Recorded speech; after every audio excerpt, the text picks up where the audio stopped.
Assalamualaikum warahmatullahi wabarakatuh. Oke teman-teman, channel ini adalah konten hiburan dan edukasi dan bukan ajakan finansial teman-teman. Hari ini kita akan update informasi mengenai perkembangan terbaru dari token yang bernama PAMFUN teman-teman. Jadi ini ada sebuah update terbaru, adanya pembakaran token senilai kurang lebih 370 juta US dollar dan adanya rencana buyback baru teman-teman.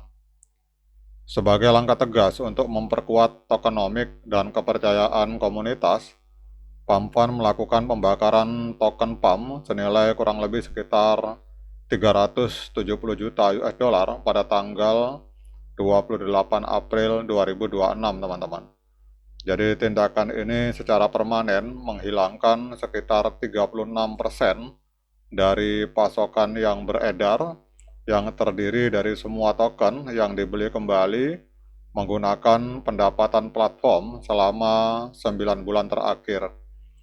Kemudian bersamaan dengan itu, tim mengumumkan program buyback dan pembakaran otomatis baru selama 12 bulan ke depan, di mana 50% dari keuntungan bersih produk utamanya akan digunakan untuk membeli dan membakar token PAM di pasar melalui smart contract yang aman teman-teman. Dan sisanya 50% pendapatan akan dialokasikan untuk operasional dan pengembangan. Jadi apa artinya ini? Ini merupakan sebuah kabar positif untuk PAM karena secara langsung mengatasi kelebihan token yang dibeli kembali dan memperkenalkan mekanisme yang transparan serta dapat diprediksi untuk pengurangan pasokan secara berkelanjutan teman-teman. Jadi pembagian pendapatan 50-50 ini menunjukkan bahwa tim berusaha menyeimbangkan peningkatan nilai token dengan pengembangan platform dalam jangka panjang teman-teman. Jadi kita lihat ini pada hari ini token PAM ini teman-teman ini naik sekitar 6,15% dalam 24 jam terakhir diperdagangkan di angka Rp32 teman-teman. Sementara untuk kapitalisasi pasarnya ini mencapai sekitar 10,66 triliun rupiah. Ini menempati peringkat ke-73 di CoinMarketCap. Untuk volume transaksi dalam 24 jam mengalami kenaikan 352%.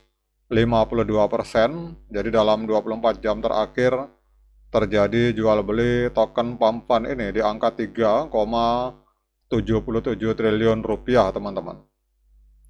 Untuk supply total kurang lebih 1 triliun token PAM dan yang beredar ada di angka 332 miliar token PAM teman-teman. Untuk jumlah holder hari ini kita lihat ada di angka 118.000 holder. Kemudian untuk kita lihat di sini untuk harga tertinggi sepanjang masa. Jadi 10 bulan yang lalu, tepatnya tanggal 13 Juli 2025, ini token PAM ini sempat menembus harga Rp210 teman-teman. Jadi kalau kita melihat harga tertinggi sepanjang masa, harga 32 ini berarti sedang diskon 84% kalau kita mengacu dari harga tertinggi sepanjang masa. Kemudian kalau kita lihat di sini, kejutan pasokan senilai 370 juta US dollar. Jadi mengapa harga PAM ini mengalami kenaikan teman-teman? Jadi PAMFUN ini mengonfirmasi yang tadi kita bahas di awal bahwa tanggal 28 sampai dengan 29 April selama 2 hari berturut-turut mereka membakar semua token PAM yang sebelumnya dibeli kembali teman-teman. Kemudian apa yang harus kita perhatikan, yang harus diperhatikan oleh para trader maupun para investor, ini volume perdagangan yang berkelanjutan, ini harus kita perhatikan untuk memastikan bahwa langkah ini bukan hanya reaksi sesaat, kemudian program pembelian kembali yang sebesar 50% dari pendapatan yang akan berjalan selama 1 tahun, itu akan memberikan narasi dukungan yang positif teman-teman. Kemudian adanya kondisi pasar juga yang mendukung, jadi kenaikan dari token pump ini terjadi pada saat kapitalisasi pasar kripto secara keseluruhan naik 1,18% dengan Bitcoin naik 1,27%.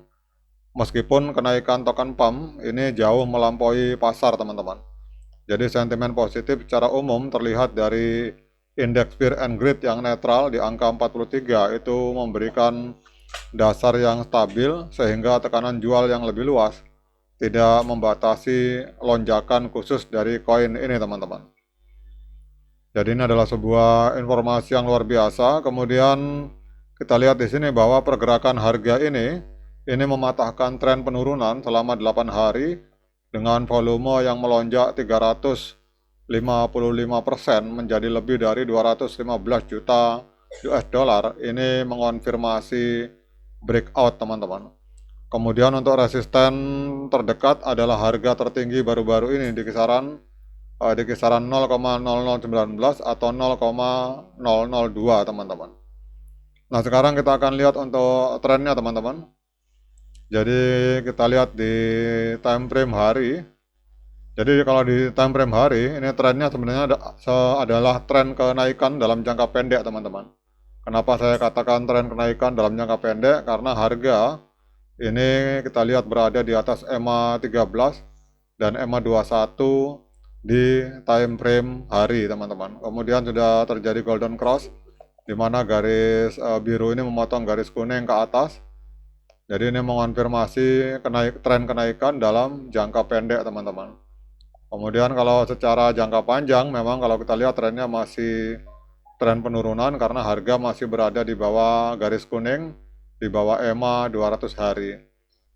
Kemudian kita lihat untuk indikator atau analisa teknikal dari TradingView. Kita lihat untuk moving average sinyalnya buy, pembelian untuk osilator netral. Namun kalau osilator digabungkan dengan moving average, hari ini kita lihat menghasilkan sinyal buy atau pembelian untuk token pump, teman-teman. Karena kita lihat di sini ada sekitar 10 indikator yang menunjukkan sinyal pembelian, sementara hanya 7 indikator yang menunjukkan sinyal penjualan, teman-teman. Nah, kemudian dengan berbagai informasi yang sudah saya sampaikan ini, pertanyaannya adalah apakah layak bagi kita untuk melakukan pembelian token pump? Nah, untuk menjawab pertanyaan tersebut, saya persilahkan teman-teman untuk melakukan dior dan investigasi secara mandiri, karena uang Anda itu adalah tanggung jawab Anda masing-masing. Oke, teman-teman, demikian update informasi ini. Semoga bermanfaat bagi kita semua. Sekian dari saya. Assalamualaikum warahmatullahi wabarakatuh.